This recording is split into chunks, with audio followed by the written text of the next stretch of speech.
बिस्मिल्लाहिर्रहमानिर्रहीम रब्बि इश्रह ली सदरी व यस्सिर ली अमरी वहलुल उक़दतम मिन लिसानी यफ़क़हू क़ौली।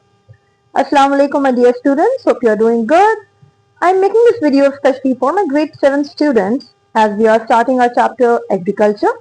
So basically this agriculture chapter that we are starting from the World War Geography, right? So I'm making this video exactly on the basis of the topics that are given in the book. Alright, hope my video will further help you in clarifying your concepts. Alright, so here we go. First of all, definition of agriculture. Alright, my students, what I have observed up till now, the concept of agriculture in grade 7 when the students are coming. So at that time, whenever I ask them what is agriculture, the first answer I received is growing of crops, right? Always I received about growing of crops. So yes, it's not wrong. It is actually growing of crops, but it's not complete actually. It is an incomplete definition. Remember, my dear students, if you are writing in grade 7 that agriculture is growing of crop, I'm sorry, I'm not going to correct this. Because it's an incomplete statement. और आपको पता है कि हमारी जो correction होती है वो CI के basis पे होती है. If you are giving us an incomplete statement, you're not going to get 0.5, but you're going to get 0 straight away. Why so? Because it's an incomplete definition. Right, so what is the complete definition? Let's explore together. Alright, so agriculture. Beta, agriculture is basically growing of crops and rearing of animals for food, raw material and other human needs. But two things to remember, growing of crop and rearing of animals. Right इन दो बातों को आपको बिल्कुल जहन में रखना है कि agriculture is growing of crop and rearing of animals. Life का भी एग्रीकल्चर का पार्ट है, ठीक है बेटा. तो ये कंप्लीट एक एग्रीकल्चर की डेफिनेशन है. Don't miss this out. Alright, okay. So with this, moving ahead, human and economic importance of agriculture. See, we studied about the importance of agriculture. Now, with this, you may have a question regarding, for example, describe the human importance of agriculture. अगर हम आपसे human का पूछ रहे हैं, यानी कि people's की need क्या है, लोगों की need क्या है, तो आपको ना उसी तरह से हमें आंसर देना है. And if you are asking about the economy, that means it's related earning of the money for the country, for the economy, right? So there is a difference between these two. And you must understand the difference of these two as a geography student, because the question always comes like that. Alright, so keeping in the end in mind, I want you all to understand when I'm asking about the human importance, right? So let's go through first human. क्या importance है agriculture की इंसानों के लिए, हमारे लिए क्या importance है agriculture की? So when I talk about the importance, okay, so let me zoom in and just check it out over here.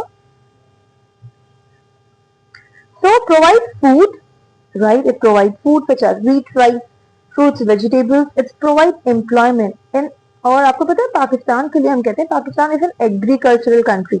Why are we saying we are an agricultural? बेटा majority that 49% of the people, अगर हम statistics की बात करें तो हमारा जो सबसे बड़ी इंडस्ट्री है वो एग्रीकल्चर इंडस्ट्री है. यानी कि the people they are involved in agriculture. That is why we are saying Pakistan is an agriculture. और हमारी एम्प्लॉयमेंट इस पे डिपेंड करती है. अगर आप पाकिस्तान से एग्रीकल्चर को हटा दें एक दिन के लिए, आप सोचें कि जी हमारे पास तो कोई एग्रीकल्चर नहीं है, तो think of the people who are connected with agriculture, the farmers, where will they go, right? What will they choose as the occupation? Do we have such other occupations for them?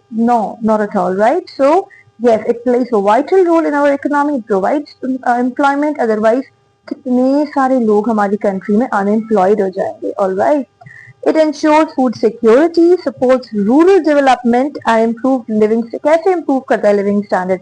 Means कि आपके पास living standard इसलिए improve होता है कि you are earning something, you have employment structure, you have food to eat. इन farmers का बेटा लाइफस्टाइल इसलिए बेटर होता है because they are having a job with them, right?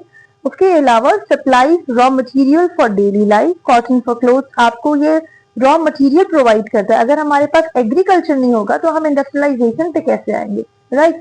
आपके पास एग्रो बेस्ड इंडस्ट्रीज हैं, आप शुगर केन प्रोड्यूस कर रहे हैं जिसकी वजह से आप शुगर इंडस्ट्रीज को, आपके पास कभी कंट्री में शुगर इंडस्ट्रीज हैं, राइट? आपके पास टेक्सटाइल, पाकिस्तान का सबसे फेमस टेक्सटाइल इंडस्ट्रीज है. आपके पास एक्सपोर्ट जाता है हमारा टेक्सटाइल. तो क्यों इतना एक्सपोर्ट जा रहा है? कनाडा, आपके पास यूएई, हर जगह हमारा एक्सपोर्ट जाता है, राइट? कॉटन एक्सपोर्ट होता है वहां पे. तो क्यों होता है ये कॉटन एक्सपोर्ट? क्योंकि हमारे पास कॉटन एक्सपोर्ट नहीं होता. Sorry, my bad, I repeat. हमारा फैब्रिक इंपोर्ट होता है। तो हमारा फैब्रिक क्यों इंपोर्ट होता है, हमारा टेक्सटाइल क्यों इतना फेमस बेटा, क्योंकि हम कॉटन प्रोड्यूसिंग कंट्री हैं, हम कॉटन प्रोड्यूस करते हैं। तो अल्हम्दुलिल्लाह हमारे पास हमारा अपना हाई क्वालिटी कॉटन है जिसको हम कन्वर्ट करते हैं टेक्सटाइल में। ओके, ये हो गई आपकी ह्यूमन नीड्स। तो बेटा अगर आपके पास क्वेश्चन आता है about the define the human importance of agriculture, so these are all the factors. Great. So now moving ahead about the economic importance, right? So the economic importance that is related with the economy, with the earning of the money, agriculture contributes significantly to the GDP. What is GDP? Gross domestic product, right? It is the gross domestic product. Provides raw material to the industries like textile, sugar, जैसे मैंने अभी आपको बताया था. Earn foreign exchange through export like rice, cotton, fruits. Support related sectors such as transport, trade. Alright, ये आपके economic importance है, यानी आपकी इकोनॉमी को कैसे एग्रीकल्चर फायदा पहुंचा रहा है, ये आपके ओके नोट्स हैं। ठीक है, आगे अब हम बढ़ते हैं। Okay, let me methods of farming. अच्छा, आपका जो नेक्स्ट टॉपिक था आपकी बुक में वो था मेथड्स ऑफ फार्मिंग। तो जो स्टार्ट होता है सब्सिस्टेंस एंड कमर्शियल फार्मिंग से। बेटा subsistence and commercial, commercial word आपने सुना होगा, आपने अक्सर सुना होगा कमर्शियल एरिया है, ये कमर्शियल एरिया। तो हम इसे क्यों कमर्शियल एरिया कहते हैं, because it's a place where the people are earning money, right? It's a commercial area where we are buying and selling. So exactly the commercial area is large scale basically, and the subsistence, now see S for subsistence, S for small scale, यानी कि छोटे पैमाने पे जो farming की जाती है, जो एक फार्मर अपनी छोटी सी जमीन पे फार्मिंग करता है, वो सबसिस्टेंस फार्मिंग है। लेकिन एक फार्मिंग होती है लार्ज स्केल, यानी कि बहुत बड़े लैंड पे होती है, और यही लार्ज स्केल फार्मिंग, यही कमर्शियल फार्मिंग हेल्प करती है आपकी एक्सपोर्ट्स में। अगर मैं आपको ये कहूँ कि सबसिस्टेंस फार्मिंग से हम एक्सपोर्ट करते हैं, इट्स ट्रू और false? It's absolutely false, because subsistence farming is on a small scale, ये एक छोटा सा फार्म होता है। वेयर एज कमर्शियल फार्मिंग की अगर मैं बात करूं तो बेटा commercial farming is a large farm जिसपे एक्सपोर्ट होती है, जिसपे जो क्रॉप ग्रो होते हैं उन क्रॉप्स को हम यूजुअली अपनी कंट्री में भी सेल करते हैं और हम outside the country, foreign country में सेल करते हैं। तो whenever we are selling our products that is known as export, right? तो इसी तरह से commercial farming helps us in export. It also provides a lot of employment opportunities. Whereas अगर मैं बात करूं कि क्या हमारे पास सबसिस्टेंस में एम्प्लॉयमेंट जनरेट होती है, thousands of people are working there, not at all, absolutely not. ये स्मॉल स्केल फार्मिंग है, ठीक है? इसके बारे में पढ़ते हैं हम। Farmers grow crops mainly for their own use, uses simple tools, यहाँ ये मैकेनाइज नहीं होता, मशीनरी बहुत ज्यादा हाईली इक्विप्ड इनके पास नहीं होती। वो कहाँ यूज करते हैं, वो हम कमर्शियल में करते हैं। स्मॉल स्केल, स्मॉल लैंड, लो प्रोडक्शन, ठीक है? इसकी प्रोडक्शन लो होती है क्योंकि आउटपुट इसका मतलब छोटा सा निकलता है, क्योंकि इसका लैंड भी बहुत छोटा होता है। Crops are grown for selling in the market, use modern machinery and technology, large farms and high production. High production होती है मतलब लार्ज आउटपुट होता है, तो इस लार्ज आउटपुट को हम सेल आउट करते हैं फॉरेन कंट्रीज में भी, ठीक है बेटा? Okay, so now difference between subsistence and commercial, ये क्वेश्चन आपके एग्जाम में आता है। It's a very common question, so you should be aware with that हमें इसको गो थ्रू करना है। ये एक इम्पोर्टेंट क्वेश्चन बन सकता है आपके लिए। Alright, okay, so let me zoom in. आप देख सकते हैं यहाँ दो पिक्चर्स हैं। One is depicting a single person working over here, whereas you can see a large land and machinery. So now just tell me first, looking at the pictures, that what do you think? Which one is this farming? A subsistence farming or commercial? Think. I'm giving you thinking time. If you are saying this is a subsistence farming, bingo, you are absolutely correct. और ये है आपकी commercial farming, ठीक है बेटा? All right. So moving ahead, subsistence farming grown for the family use, यानी farmer अपनी family के लिए use करता है। अगर कुछ बच जाता है तो डेफिनेटली वो मार्केट में जाके सेल करता है, लेकिन उस सेल में आप किसी और से उसका प्रॉफिट शेयर नहीं कर रहे हो, वो आप सोलली एक फार्मर के अपने पर्सनल यूज के लिए, ठीक है? अगर वो मेनली वो अपने घर के लिए यूज कर रहा है, अगर कुछ उसको सेव होता है तो ये वो मार्केट में सेल करता है, जिसका प्रॉफिट वो अपने लाइवलीहुड पे स्पेंड करता है, अपनी लाइफ पे स्पेंड करता है, ठीक है? ये लार्ज स्केल नहीं होती, इसमें वो किसी और को प्रॉफिट शेयर नहीं कर रहा, it's only for the farmers personal use, ठीक है? Grown for sale purpose, ठीक है, it's for the large scale farming. Small landlords, large holdings, traditional tool use, modern machinery is used, low production, high production, हम इसको भी ये भी कह सकते हैं कि small output and large output, ठीक है. Common in rural areas, common near the markets, ठीक है. तो ये आपका एक notes है for the differentiation between the subsistence and commercial farming. I hope that the concept of subsistence and commercial is clear to you.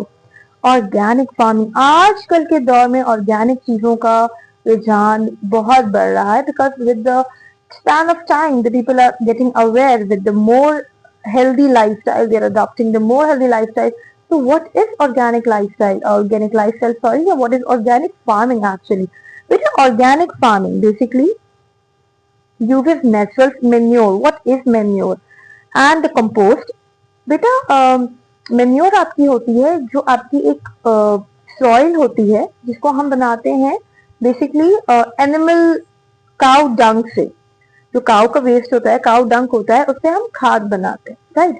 तो आपने देखी होगी ब्राउन कलर की होती है. अगर हम मेन्योर यूज करते हैं, मेन्योर इज प्योरली ऑर्गेनिक, ठीक है, purely organic. If you are using manure it's organic. Whereas इसकी जगह अगर आप मैन्योर यूज नहीं करते हैं और आप अपनी सॉइल के अंदर, यहाँ अपनी सॉइल में आप केमिकल फर्टिलाइजर्स डाल रहे हैं, तो देखिए अगर आप केमिकल्स यूज कर रहे हैं तो उसका इम्पैक्ट आपके फ्रूट्स एंड वेजीज पे भी आएगा, आएगा कि नहीं, है ना. तो बेटा जो आप केमिकल फर्टिलाइजर से प्रिपेयर करते हो अपनी एग्रीकल्चरल फील्ड होती वो भी हम उनको भी यूज करते हैं, लेकिन देखें जो उनका जो ग्रोथ टाइम होता है वो बहुत फास्ट होता है. हम बहुत ज्यादा जो केमिकल फर्टिलाइजर जिसमें यूज करते हैं ना वो अपने टाइम से पहले ग्रो करते हैं. ये थोड़ा टाइम ज्यादा लेती है ऑर्गेनिक फार्मिंग, क्योंकि ये नेचुरल प्रोसेस से हम इसको बनने देते हैं, हम कोई छेड़छाड़ नहीं करते इसके साथ, हम कहते हैं अपना टाइम लो.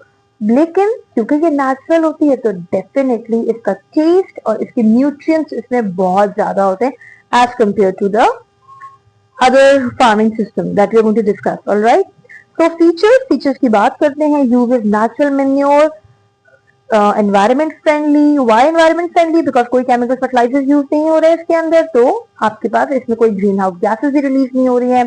प्रोड्यूसेस हेल्दी फूड, ये सॉइल को भी खराब नहीं करती है, इससे आपकी सॉइल की फर्टिलिटी मेंटेन रहती है. जबकि अगर आप केमिकल्स यूज करते हो तो बेटा उससे आपकी फर्टिलिटी इफेक्ट करती है और देन फार्मर्स को क्रॉप रोटेशन करनी होती है. क्रॉप रोटेशन भी आपका कॉन्सेप्ट है ग्रेड 7 में, इंशाल्लाह in the upcoming videos I'll be sharing that too. All right, so examples in Pakistan: organic vegetables, organic fruits, organic wheat in some areas. और organic चीजों के ना चार्जेस थोड़े से हाई होते हैं. वजह यह है कि बेटा इसकी जो प्रोडक्शन का टाइम होता है ना वो एज कम्पेयर टू अदर्स बहुत ज्यादा होता है. जो हम लोग जिन फील्ड्स में हम केमिकल्स यूज करते हैं ना उनका production, for example I am just giving example, अगर उनका प्रोडक्शन ना अगर फर्स्ट करो 3 मंथ्स में होगा तो आपका जो ऑर्गेनिक फार्मिंग है उसका प्रोडक्शन 5 मंथ्स में होगा. तो फार्मर प्रेफर करते हैं कि भाई हम 3 अगर एक ईयर की बात ले लें तो 5 मंथ्स मतलब ईयर में आप जिस 2 टाइम चीजें ग्रो कर रहे हो, राइट. जबकि अगर आप बात कर लें केमिकल फर्टिलाइजर की तो उसमें आप 3 मंथ्स में आपको आउटपुट मिल रहा है. आपने एनुअली आपने 4 टाइम्स ग्रो कर लिया, तो बेटा एक जमीन को आप ज्यादा दफा आबाद कर सकते हो छोटे टाइम में यूजिंग द केमिकल फर्टिलाइजर. लेकिन बार बार मैं कहूंगी केमिकल्स का डेफिनेटली वो इम्पैक्ट नहीं होता, हेल्थ बेनिफिट्स उतने ज्यादा नहीं होते जितने आपको ऑर्गेनिक फार्मिंग में मिलते हैं, ठीक है.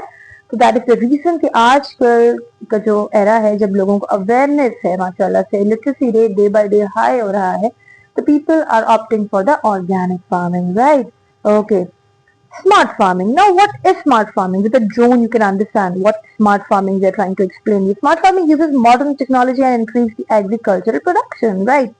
एग्रीकल्चर प्रोडक्शन को कैसे स्मार्टली बढ़ाया जाए, इसके लिए आपने अगर हम देखें, आपको ये आपकी बुक में एक इमेज दी गई है जिसमें उन्होंने फार्मिंग की हुई है, शेल्फ फार्मिंग की हुई है और एक inside in a warehouse उन्होंने फार्मिंग की हुई है. तो क्या एक इंडोर फार्मिंग हो सकती है? Is it possible? फार्मिंग तो आउटडोर होती है, तो इंडोर फार्मिंग का क्या सिस्टम है? आपकी बुक में वर्ल्ड वॉर ज्योग्राफी में आपको इंडोर फार्मिंग की एक इमेज शेयर किया हुआ है, राइट. तो बेटा बिल्कुल इंडोर फार्मिंग ही है जो कॉन्सेप्ट है कि स्मार्ट फार्मिंग है, यानी टेक्नोलॉजी के थ्रू आप फार्मिंग कर रहे हैं, आप स्मार्ट प्रैक्टिसेस को यूज कर रहे हैं. Use machine, sensors and mobile apps, यानी कि आपने सेंसर्स लगाए हुए आपने टाइम सेट किया हुआ है, आपने वाटरिंग का टाइम सेट किया हुआ है, राइट। तो रोबोट्स बहुत ज्यादा इस तरह की आजकल जो बिल्कुल हाईली डेवलप्ड मैकेनाइज फार्मिंग हो रही है वेस्ट में, पाकिस्तान में अभी तक इतना रुझान नहीं है, लेकिन वेस्ट में बिल्कुल ये चीजें हो रही हैं। ड्रिप इरिगेशन एंड स्प्रिंकलर्स, जी ड्रिप इरिगेशन, क्योंकि ड्रिप इरिगेशन से एडवोकेट अमाउंट में वाटर फील्ड को जाता है, इससे वाटर वेस्टेज नहीं होता, सॉइल में हमारे पास वाटर लॉगिंग एंड सैलिनिटी नहीं होगी। वाटर लॉगिंग एंड सैलिनिटी को डिटेल में इंशाल्लाह in my upcoming video I will be explaining that too. Alright, तो वेदर फोरकास्टिंग आ जाती है, जीपीएस का हम यूज कर रहे हैं टेक्नोलॉजी के लिए, हम इससे बेनिफिट ये है कि वाटर सेव होता है, क्रॉप यील्ड आपकी इंक्रीज होती है, help farmers make better decisions, आपका कम लैंड पे ज्यादा आउटपुट आ रहा है, आप वर्टिकल फार्मिंग कर रहे हो ना, आपने शेल्फ में फार्मिंग कर ली, वहां एक के ऊपर एक के ऊपर एक आप कर रहे हो, आप स्टैंड पे कर रहे हो, यानी कि छोटी सी स्टैंड के अंदर आप आउटपुट कर रहे हो, स्ट्रॉबेरीज लोग ग्रो कर रहे हैं वेस्ट के अंदर।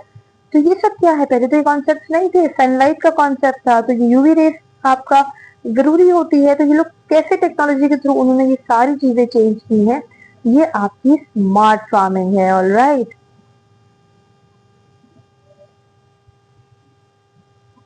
ओके,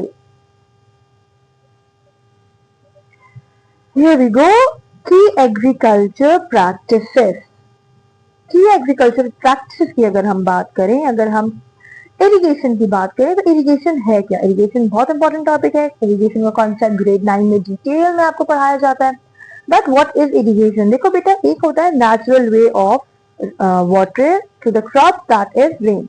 अल्लाह ताला की तरफ से जो एक जरिया है जिसमें हम डायरेक्ट आपके फील्ड पे, ये अगर आपकी फील्ड है तो रेन होती है, डायरेक्ट आपकी फील्ड पे पानी अल्लाह की तरफ से आता है, तो हम इसे बारिश कहते हैं। और rain is the natural way of giving water to the plants, right, to the crops, to the agricultural field.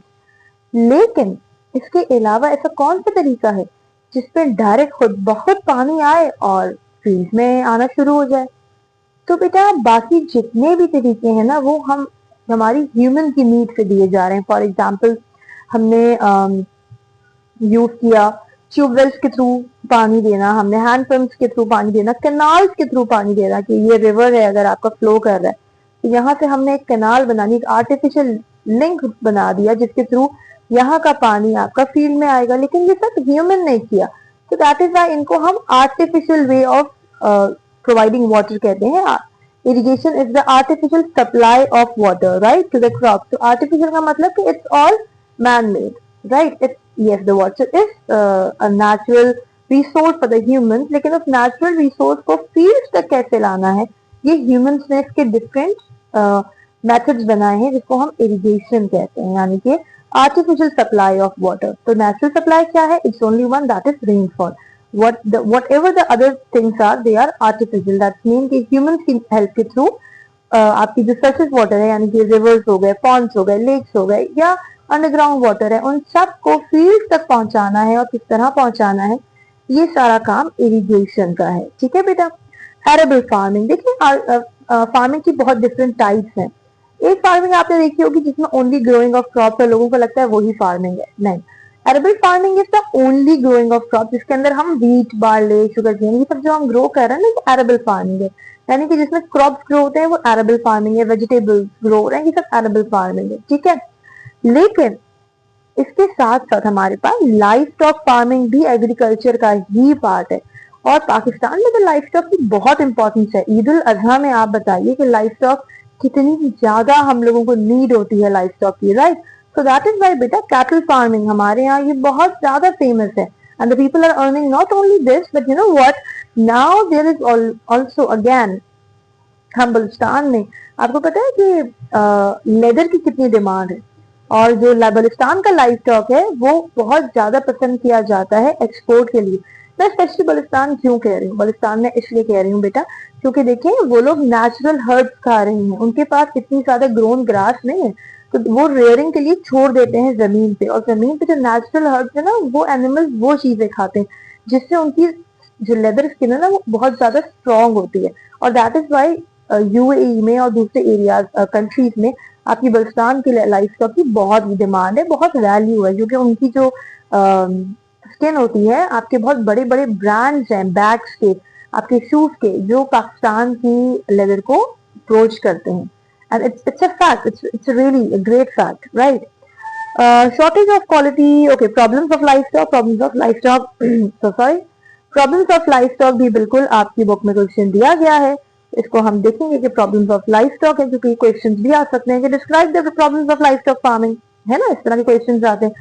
Explain the solutions to the problem of livestock farming, कि अगर ये प्रॉब्लम्स हैं तो इनकी सॉल्यूशंस क्या है। तो बेटा इस तरह के क्वेश्चन आते हैं पेपर में, तो डेफिनेटली जब हम नोट्स पढ़ रहे होते हैं तो इनकी हमें प्रैक्टिस भी करनी चाहिए। Alright, okay, shortage of quality of fodder, diseases, lack of veterinary facilities, absolutely, poor breeding methods, यानी कि आपके पास इतने मेडिकल सर्विसेज नहीं है, वेटरनरी सर्विस नहीं है, एनिमल डॉक्टर्स नहीं है, ठीक है।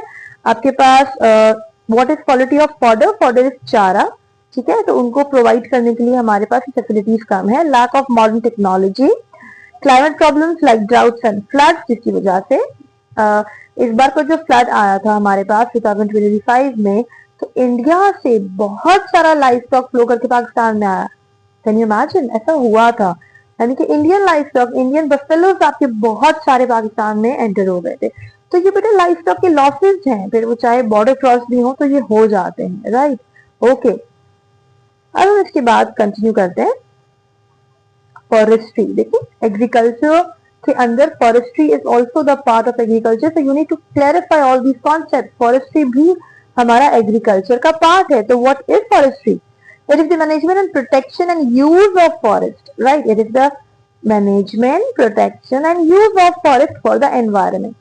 फॉरेस्ट्री की बेटा अगर मैं बात करूँ ना, तो एज ए ज्योग्राफी स्टूडेंट 3 चीजों का कॉन्सेप्ट होना आपके पास बहुत जरूरी है। Afforestation, what is afforestation? Planting trees on the land where there was no trees before, एक ऐसी जगह ट्रीज ग्रो करना जहां पहले कभी ग्रो हुआ ही नहीं था, ठीक है ना। तो जहां ग्रोइंग नहीं थी ना, उस जगह को अगर आप दोबारा वहां पे एक खाली मैदान में हम जब ग्रो करते हैं ना, तो उसको हम एफॉरेस्टेशन कहते हैं। इसी का ऑपोजिट है रिफॉरेस्टेशन। तो एफॉरेस्टेशन वो होता है जहां पहले कभी भी फॉरेस्ट नहीं था, लेकिन reforestation planting trees again in the area where forest हुआ cut down, forest cut down हुआ तो हमने रिफॉरेस्टेशन की, ठीक है। लेकिन एक नई जगह पे जहां कभी फॉरेस्ट ग्रो ही नहीं था, वहां पे ट्रीज लगाना, तो हम कहेंगे deforestation. Deforestation, cutting down of trees.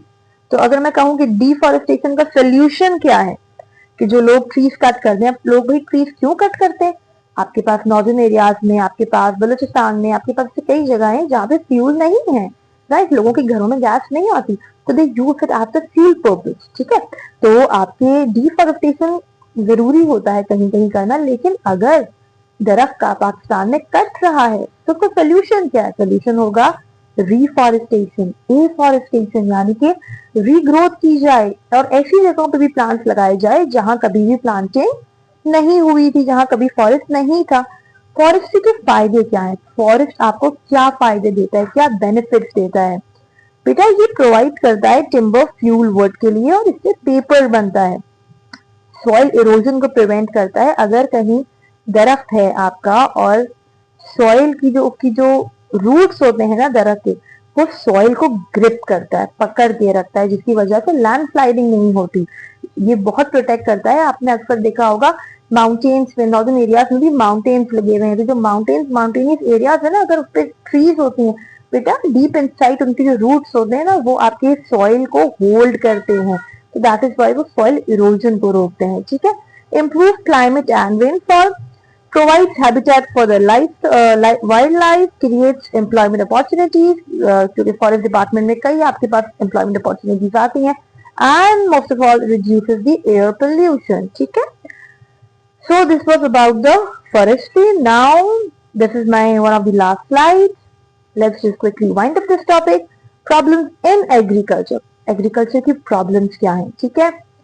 Shortage of water, outdated farming methods, यानी कि सॉइल इरोजन होती है हमारे पास, पेस्ट एंड डिजीजेस का इश्यूज है, हमारे पास मॉडर्न टेक्नोलॉजी नहीं है, फ्लड्स एंड ड्राउट्स होते हैं, लैक ऑफ मॉडर्न मशीनरी का इशू आता है, ठीक है। उसके बाद आपका एक बेटा टॉपिक है ग्लोबलाइजेशन। अक्सर स्टूडेंट को ग्लोबलाइजेशन में कंफ्यूजन होती है कि मिस ग्लोबलाइजेशन है क्या। देखिए globalisation is the process by which countries are connected through trade, यानी ग्लोबली एक दूसरे को कनेक्ट करना। हम कैसे कनेक्ट हो सकते हैं, यानी कि अगर पाकिस्तान ट्रेड कर रहा है बेटा, हम ट्रेड कर रहे हैं यूएई से, हम ट्रेड कर रहे हैं कनाडा से, हम ट्रेड कर रहे हैं डिफरेंट कंट्रीज से, तो क्या रीजन है? अगर हम ट्रेड कर रहे हैं तो हमारे प्रोडक्ट्स उनके पास जाते हैं। सिमिलरली हम चाइना से ट्रेड करते हैं, उनके प्रोडक्ट्स हमारे पास आते हैं। आज आपकी कंट्री में अगर चाइनीज प्रोडक्ट ना आए तो आप जरा अपने इर्द गिर्द नजर दौड़ाएं, तो मुझे लगता है कि इस वक्त आपके इर्द गिर्द कई चीजें मिसिंग हो जाएंगी। जस्ट इमेजिन करा पाकिस्तान से एक दिन चाइनीज प्रोडक्ट गायब, डिसअपियर, तो कितनी चीजें गायब हो जाएंगी। हमें तो अपने इर्द गिर्द सब कुछ खाली नजर आएगा। क्यों? क्योंकि हमारे यहाँ चाइनीज प्रोडक्ट्स बहुत ज्यादा है। इनफैक्ट हमें एहसास भी नहीं है कितने ज्यादा है, हमारी सराउंडिंग्स में अगर हम देखें तो बहुत ज्यादा है। तो बेटा अगर ये चीजें हमारी लाइफ से चली जाए, मिसिंग हो जाए, तो फिर, लेकिन इसका एडवांटेज है ना, बेटर क्वालिटी प्रोडक्ट्स मिल रहे होते हैं, ट्रेड हो रहा होता है, दोनों मुल्कों को फायदे हो रहे होते हैं।